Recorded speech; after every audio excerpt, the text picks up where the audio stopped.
It is my great privilege to introduce now both Ira and Deborah, but first Ira Sadoff, who's back there somewhere. And his new book, these are books hot off the presses.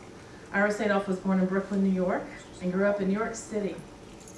He graduated from Cornell and received an MFA from the University of Oregon. He's the author of 8 collections of poetry. True Faith, his 8th collection of poems, was published just now. His last 2 collections, Barter and Grazing, were published by the University of Illinois. He's published a novel, and the Ira Sadoff Reader, a collection of stories, poems, and essays about contemporary poetry. And his more recent book, History Matters, Contemporary Poetry on the Margins of Culture, on the relationship between poetry and culture, was published in 2009 by the University of Iowa. He is a recipient of a Creative Arts Fellowship from the National Endowment for the Arts and a fellowship from the Guggenheim Foundation. His poems have been widely anthologized, including in the Harper Anthology of American Literature, the Bedford Introduction to Literature, Great American Prose Poems, and the Best American Poetry of 2002 and 2008. He's a former editor of the Antioch Review, this is stuff I didn't know, and a co-founder of the Seneca Review, which did all the work on the lyric essay. And he has taught the Iowa Writers Workshop and the MFA programs at the University of Virginia, Warren Wilson College, and currently teaches here at Colby and in the MFA program at Drew University. And we're really lucky to have him. Ira Sadoff.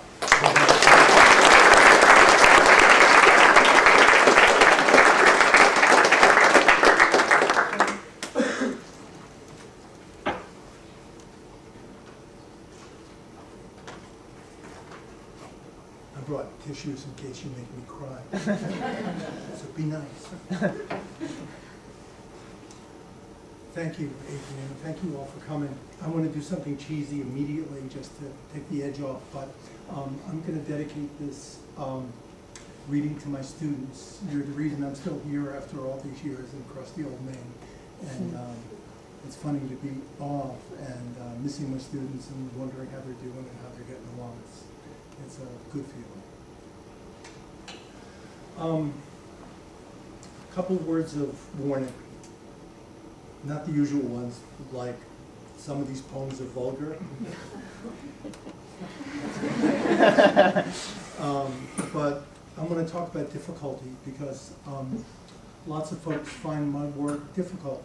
And one way to make it easier is to think of it the way you think about music, which is you don't go to music to listen to the last note so you can figure out what it means. It's a journey. It's an emotional journey of a speaker who has many different voices and many different stances toward experience, and that the ending only heightens it. So if you come away from a poem with a powerful feeling, that's what I'm after. True Faith, it's only the second time I've read from my new work, so I expect to stumble a little bit and maybe cross a few things out too, who knows. True Faith, really, the arc of the book is really simple. It's just that how do we live in a world with so much injustice and difficulty and complication and still affirm living in our bodies as human beings? And the book has an arc, so I'm going to be reading from the beginning toward the end just to give you a sample. And if your cell phone's on, could you turn it off? Turn them off, please, because it is very distracting. And I keep thinking, maybe it's the Pulitzer Prize, and who wants to be that disappointed? The epigraph for the book is from Anton Chekhov's Gooseberries. The happy man only feels at ease because the unhappy bear their burdens in silence. And without that silence, happiness would be impossible. Can people hear me? Tough luck. Title poem, True Faith.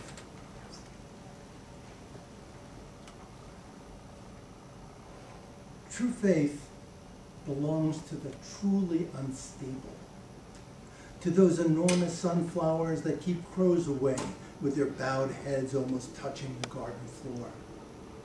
The prayers of my friends, too, are passive-aggressive. They begin with, I bet you're not listening, you bastard. That's okay to laugh. In fact, I prefer if you did, actually. When they incant some hard-bitten phrases learned by heart after they learned to be scathing and doubt-ridden, after they heard bedridden, after the coughing fits, the scams and the accidents that sought them out, after weeks without sleep, after some poor slave from Beijing steals their job and a box store expects us to be grateful for the toaster that costs 50 cents less, even though it falls apart in our hands, the way we fall apart in our hands. We hate the factories anyway. The silver filings, the heating coils, the view of the brick building next to ours without windows. It's okay.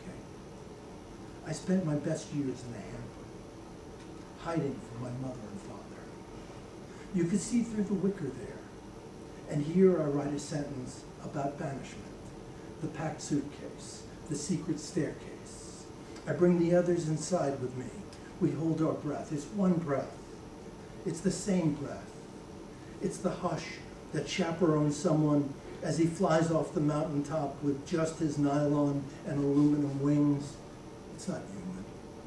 Catching the thermal, circling and descending until he lands tumbleweed style in a field adjacent to the vineyard of our Lord, followed by beers at the Hofbrau, where we lean into one another with joy and shout and toast one another, thinking we could have lost this one and that one, and how quiet the earth would be, and how round.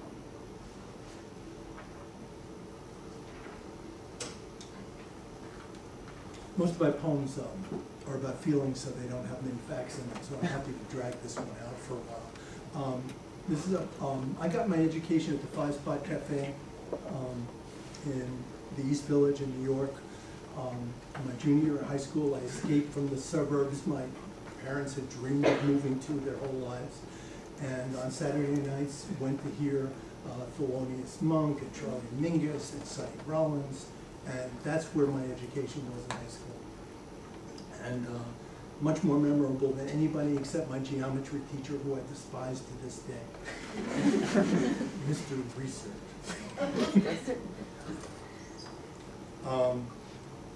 The Leroy in the poem is Leroy Jones, who's now a Maro Baraka, African-American playwright and poet. And A.J. Musty was the director of the War Resisters League on 5 Beekman Street. American. First time and only time I met Leroy. We were standing at the 5 Spot Bar, summer '61. He was drunk, disgracefully so, which is why he deigned to talk to me in my white Oxford shirt and hair fluffed up for a future Ivy League career. I hadn't yet read The Toilet or The Slave. I'd only been fucked twice by 2 girls from Queens with hairdos like spider legs. I hadn't yet thrown a brick through IBM's windows, been gassed at Rockefeller Center. Maybe once I'd climbed the stairs to the War Resisters League, picked up an A.J. Musty pamphlet or 2. I might have lived on meringue pies at the Automat, worked a register at Gristides. I remember most of what happened since I was 16.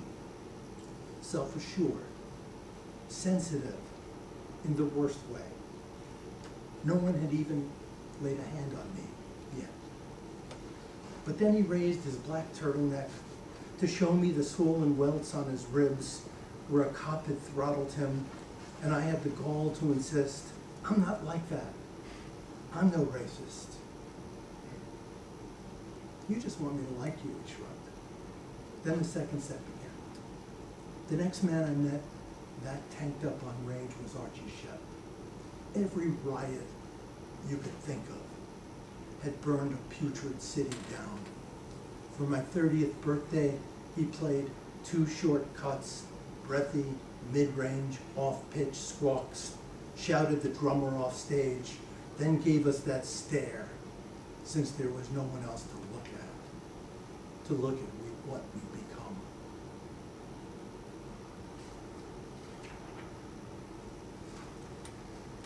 The trigger for Down by the Old Mill Stream is the bombing of Iraq and Afghanistan.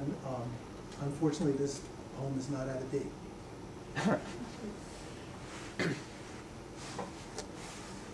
Down by the Old Mill Stream. For instance, the shallow river was bronze. Fish were breathing along the bank, swelling and deflating, but I don't remember the green things, if they were natural, unnatural. In the right light, you could see through them.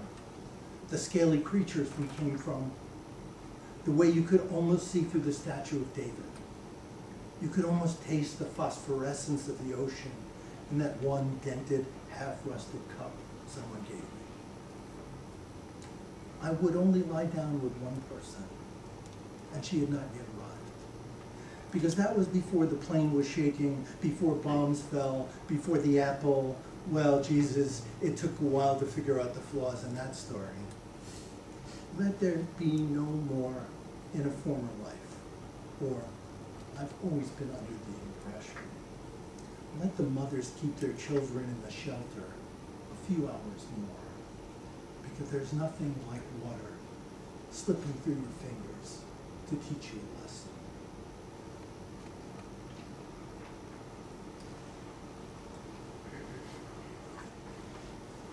This is dedicated to the suburb where I did time in high school.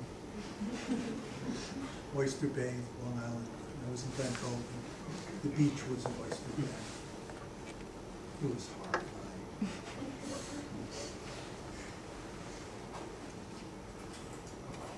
And as segregated as if it were 1945. Oyster Bay. The stench came from the other side of the beach, or so we thought, since we couldn't see their faces. That they were probably black, that they didn't want the inside of our wallets, that we hid their music in the closets, is so much pentimento for the scoliosis. Ditto what we did in bed. What thousands do with sharp instruments. Or what I wore in Calcutta, when I saw through poverty as the shaggy dress it is. No romance to it. That's singing from the alley. It's thick vibrato. No Maria Callas. No high seat beauty. I want to end this with a view of the bay. The hush and shush of design. My father, scribbling plans on driftwood, instilling goodness in us. The kind of goodness that spreads schmaltz on a butter knife, then wipes it on his pants. What a god he was, inscrutable and terrible in equal doses.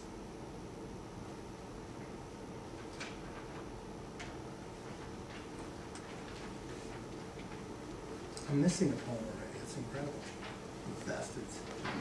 It's my best poem, too. It's the one that rhymes, no. I'm not gonna find that one. On style. In conversation, I have but one gear on my bicycle. Climbing the hill, laboring, questing, asking questions like, what hurt you when you were young? Or, how can you believe in God after that? My style sends people up the wall. They make up stories about me. They psychoanalyze my deficiencies. That's okay. We all want to get to know each other better. There's something niggling about me, too. I can rave about the Vatican, what a tourist trap. But once inside the chapel, a stranger collapses. There's a doctor leaning over her in prayer. With a pocket knife, he opens up her trachea, and the gasp of air, that's her life, hushes everyone. Lets me know I've been wrong. But let's change the subject. Are there hills where you live? And can you ride your bike there? Thank you, repression. My lament poem, it's so sad. That's the one I brought the the handkerchief for? Yeah, it is in there, okay, you're right. Now cover the other eye. Lament.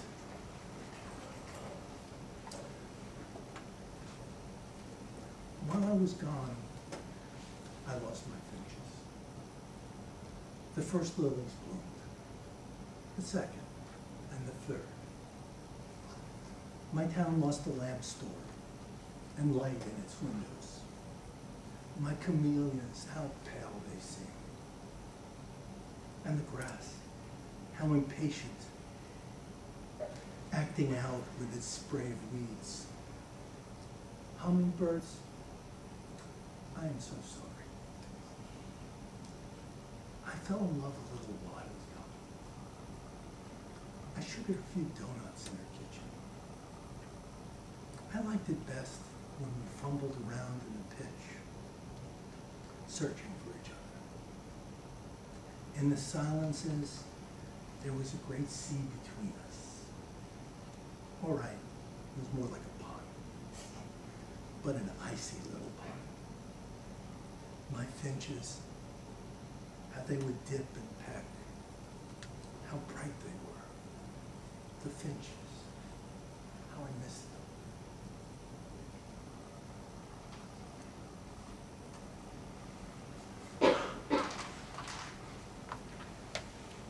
Okay, right in the middle of this, just as I'm right in the middle of this. Did I tell you I'm in the middle of this? I want to read the only new poem that's been published since the book came out, so I'm anxious to hear what it sounds like. Ask them if they can hear me back. Ask them, can you hear me in the back? And the answer is yes. Good. Any more questions? Double check. Who discovered America? I Nobody did. was here. There were people here. It's too late. You thought you discovered it? You're wrong. Okay. Sounds like one of those Netflix commercials where they ask them, how many sick people does it take to blow into a handkerchief? I don't know. Anyone? No. This poem's called The Word Beautiful. I tried to write a poem with a word that no one should use in a poem, and this is the one I came up with. Couple of things to know about this. Mint and chocolate refers to flavors that come out of a Cabernet, if you're lucky enough to like drink somebody else's rich wine, which I was. The word beautiful is exhausted, drained of meaning. It's a bromide, a cipher. It fills a space better left in its pen, growling. Though there's nothing more beautiful than the ruffles of Ang's mistress's dress. The details in the tapestry are explorer's map. Her quizzical look more compelling than any expression we've been given. Of course, there's Liza's cheeks, blood infused, shade of peach. Her voice half conscious, on the edge of calling out, half distant at the edge of the river, cupping her hands to drink in the Kennebec in August when a heron swoops down for trout above the Wyman Dam. And then a table set for two, risotto and the scent of thyme, James Cabernet, mint and chocolate, with a finish, as my mother would say, you could die for. That stillness, a stone fence before the old house. She opens the door, as in the opening of all childhood stories. She doesn't ruin it by being human and pedestrian, by saying something. Just stand there with your arms open, just like that.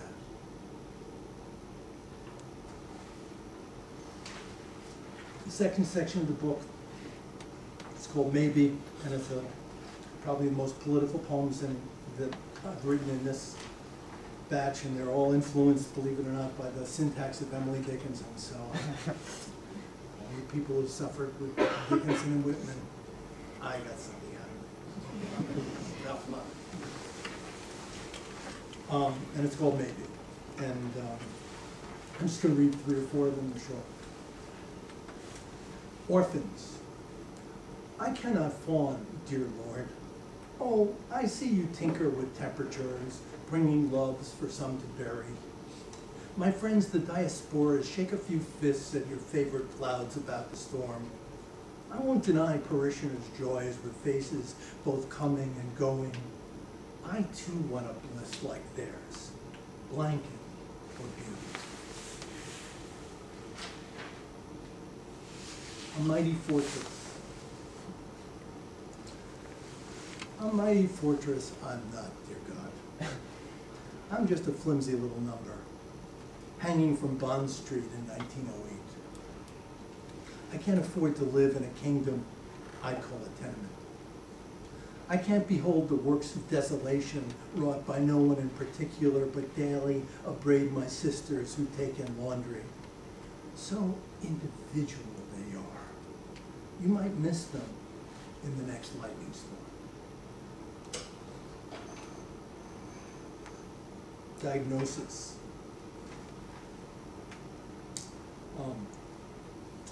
This is to our country. What did you think of yourself? Stricken?